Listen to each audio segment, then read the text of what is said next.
तो गाइस आज मैं आपके लिए एक बिल्कुल शानदार टॉपिक लेकर आई हूँ जो है डिजिटल या digitisation and digital library.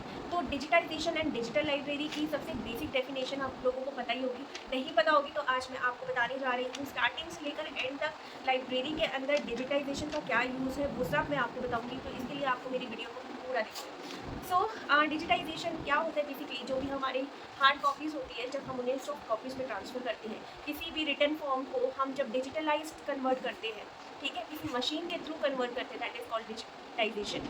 Digitisation का मतलब है कि जितने भी हमारे रिसोर्सेज हैं, जो आजकल एंडेंजर्ड रिसोर्सेज हम कह सकते हैं, जैसे हिस्टोरिकल आर्टिकल्स होते हैं, ठीक है, हिस्ट्री में जब हम जाते हैं तो वो जो आर्टिकल्स है या वो मैन्यूस्क्रिप्ट्स है जो लुप्त हो रही है, ठीक है, एंडेंजर्ड है, तो फॉर देम अब हम उन्हें कैसे प्रिजर्व करेंगे? तो उनको प्रिजर्व करने के लिए हम उन्हें कन्वर्ट करते हैं डिजिटाइजेशन के अंदर। तो बेसिक मीनिंग है for saving the resources we use digitisation. तो डिजिटाइजेशन का रोल डिजिटल लाइब्रेरी के अंदर क्या है?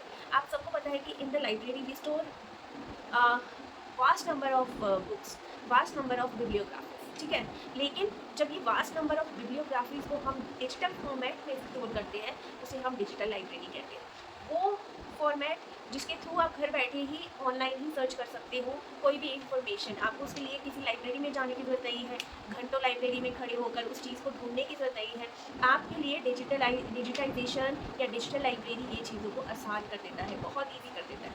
So digital library are appealing because of inherent design combines and user need. जो भी यूज़र की नीड है उसको ध्यान में रखते हुए ही डिजिटल लाइब्रेरी काम करती है। आपने कुछ ढूंढा, फॉर एग्जाम्पल मुझे कोई इन्फॉर्मेशन चाहिए, मैं कुछ रिसर्च कर रही हूँ, तो मैं क्या करूँगी, विद इन वन क्लिक मुझे वो रिसर्च का जो भी मैं ढूंढ रही हूँ उससे रिलेटेड जो भी इन्फॉर्मेशन है वो इंटरनेट पे अवेलेबल हो जाएगी। वही काम होता है डिजिटल लाइब्रेरी का, ठीक है, जो स्टोर करती है वास्ट नंबर ऑफ इन्फॉर्मेशन और जो वन बिट में या वन क्लिक में ही आपको वो इन्फॉर्मेशन प्रोवाइड करा देती है। तो डिजिटाइजेशन का मतलब है it enable access to collection of all type of material. कोई सा भी मटेरियल अगर आपको चाहिए तो डिजिटल लाइब्रेरी वो आपको प्रोवाइड कराती है।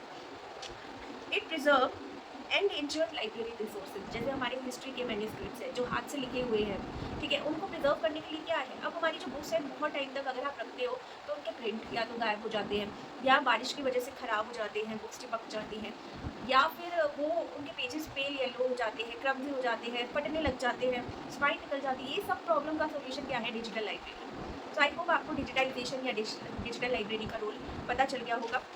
सबसे बेसिक पॉइंट है एंडेंजर्ड रिसोर्सेज को वो स्टोर करती है और सेव करती है, ठीक है। It improves the efficiency of information search mechanism and enhance access to library resources. तो बहुत ही इंफॉर्मेशन, रेलिवेंट इंफॉर्मेशन जो आपको चाहिए वो आपको डिजिटल लाइब्रेरी से मिल सकती है। तो इसके अंदर हमारे कुछ पॉइंट्स होते हैं। पहला पॉइंट है प्लानिंग ऑफ डिजिटाइजेशन। हम कोई भी चीज़ को स्टार्ट करते हैं, हम टीचिंग में भी अगर किसी चीज़ को स्टार्ट करते हैं तो पहले हमें उसकी प्लानिंग करनी पड़ती है, राइट। तो planning is very important in all aspects, चाहे वो डिजिटल लाइब्रेरी क्यों ना हो। जब तक हमें वो मॉडिफिकेशन नहीं मिलेगी, हमें कंप्यूटर नहीं मिलेगा, हम डिजिटाइज हो नहीं पाएंगे, हमें प्रॉपर सॉफ्टवेयर नहीं मिलेगा, हम डिजिटाइज नहीं हो पाएंगे। तो in the same condition planning is very very important and we are talking about digitisation. So digitisation is the foremost step in building a digital library. Digitisation एक सबसे पहला स्टेप है जब हम डिजिटल लाइब्रेरी बनाते हैं उसका। तो we also have to remember कि डिजिटाइजेशन क्यों इम्पोर्टेंट है लाइब्रेरी के अंदर। So it is highly specialised and cost intensive activity. Highly specialised है क्योंकि उसको हर एक चीज़ आप अपने यूज़र को देनी है विद इन वन क्लिक, तो इसलिए that means this is highly specialised, ठीक है। ये कॉस्ट इंटेंसिव है, इसमें कॉस्ट भी लगता है, ठीक है। और it requires input from diverse branches of knowledge. अब इनपुट क्या है? ह्यूमन इनपुट भी लगेगा। कोई भी अगर मैं एक्सेशनिंग कर रही हूँ, कैटलॉगिंग कर रही हूँ या क्लासिफिकेशन कर रही हूँ, तो उसमें मुझे क्या लगेगा? कोई भी बुक की मुझे एंट्री पहले डालनी पड़ेगी, ठीक है, जो भी उसकी डिटेल्स है वो डालनी पड़ेगी, तब जाके वो डाटा लेगा, उसे स्टोर करेगा और फिर यूज़र तक पहुँचाएगा। तो हमें उसके लिए किसकी ज़रूरत है? उसके ऑब्जेक्टिव की, नीड्स की, पर्पज़ की ज़रूरत पड़ेगी। नाउ डिजिटल लाइब्रेरी या डिजिटाइजेशन की जो प्लानिंग है इट मे बी डिज़ायरेबल। किन किन के लिए डिज़ायरेबल है? कंटिन्यू विद ट्रेडिशनल कलेक्शन, जो भी हम ट्रेडिशनल कलेक्शन लेते हैं उसके लिए ये डिज़ायरेबल है। By access to electronic resources, electronic resources के लिए एक्सेस हमें परचेज करनी पड़ेगी। Develop subject gateway on library portals, library portals में हमें गेटवे को डेवलप करना पड़ेगा, ठीक है। तो ये सारी चीज़ें प्लान करके ही हम जो हमारी डिजिटल लाइब्रेरी है उसको बना पाएंगे। नाउ अब हम आ जाते हैं feasibility. Now I think everyone is aware about what we were reading इसी में ही डिजिटल लाइब्रेरी के अंदर जब हम डिजिटाइजेशन करते हैं, हमें बहुत सारी चीज़ें ध्यान में रखनी होती है। क्या ये सॉफ्टवेयर जो हम यूज़ कर रहे हैं वो अप्रोप्रिएट है, सही है, जो हम एंट्रीज कर रहे हैं वो सही से यूज़ हो रही है, क्या जो यूज़र है उसको सही से वो एंट्रीज शो कर रहा है, डिजिटल लाइब्रेरी हमारी सही से काम कर रही है, कुछ ख़राब तो नहीं हो रहा या गलत एंट्री तो नहीं पुट हो गई है। ये सारी चीज़ों का ध्यान रख के ही हम अपनी डिजिटल लाइब्रेरी को आगे बढ़ा सकते हैं। नाउ फीजिबिलिटी के अंदर हमारी कुछ चीज़ें आ जाती है। उसमें पहली आती है फीजिबिलिटी का मतलब तो बेसिकली ये होता है कि हम डिजिटाइजेशन के प्रोजेक्ट को किस हद तक आगे ले जा सकते हैं। ठीक है, फीजिबिलिटी के अंदर हमारी कुछ चीज़ें आती हैं, टूल्स आते हैं।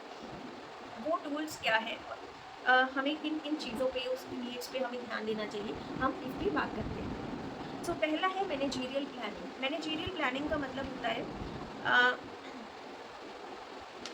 It involve the process of sequencing task, यानी जो भी टास्क है, अब कोई भी हम डिजिटाइज करेंगे, किसी भी मैनुअल लाइब्रेरी को डिजिटल लाइब्रेरी में कन्वर्ट करेंगे, तो उसके लिए हमें मैनेजमेंट या मैनेजरियल प्लानिंग बिल्कुल चाहिए। इस मैनेजरियल प्लानिंग में क्या होते हैं, कुछ ऐसे टास्क होते हैं जैसे कि टाइम मैनेजमेंट या प्रोजेक्ट मॉनिटरिंग। ठीक है, दो तरीके के टास्क का हमने ध्यान देना है। पहला है टाइम मैनेजमेंट और प्रोजेक्ट मॉनिटरिंग। टाइम मैनेजमेंट हमें ये बता रहे हैं कि विदिन कितने टाइम में हमने जो यूज़र की नीड है उसे फुलफ़िल की है।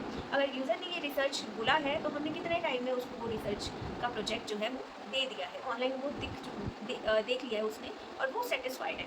नाउ प्रोजेक्ट मॉनिटरिंग, कि क्या प्रोजेक्ट हमारा सही से काम कर रहा है या नहीं कर रहा। तो activities that need managerial planning में include conductive feasibility study, procurement of equipment, requirement of man power, digitisation. ठीक है, अब हमें जो इन सब का मैनेजरियल चीज़ों को देखना है, उसके अंदर हम क्या क्या देख रहे हैं, क्या जो ये टूल है, ये सॉफ्टवेयर है, वो सही से काम कर रहा है, क्या जो मैन पावर लग रही है वो किस हद तक लग रही है, कितना काम कर रही है, क्योंकि डाटा स्टोर करने में भी मैन पावर ही चाहिए, सॉफ्टवेयर डाउनलोड करने में भी मैन पावर ही चाहिए। ऑटोमेटिकली नहीं होगा, इशू रिटर्न ऑटोमेटिकली नहीं होगा।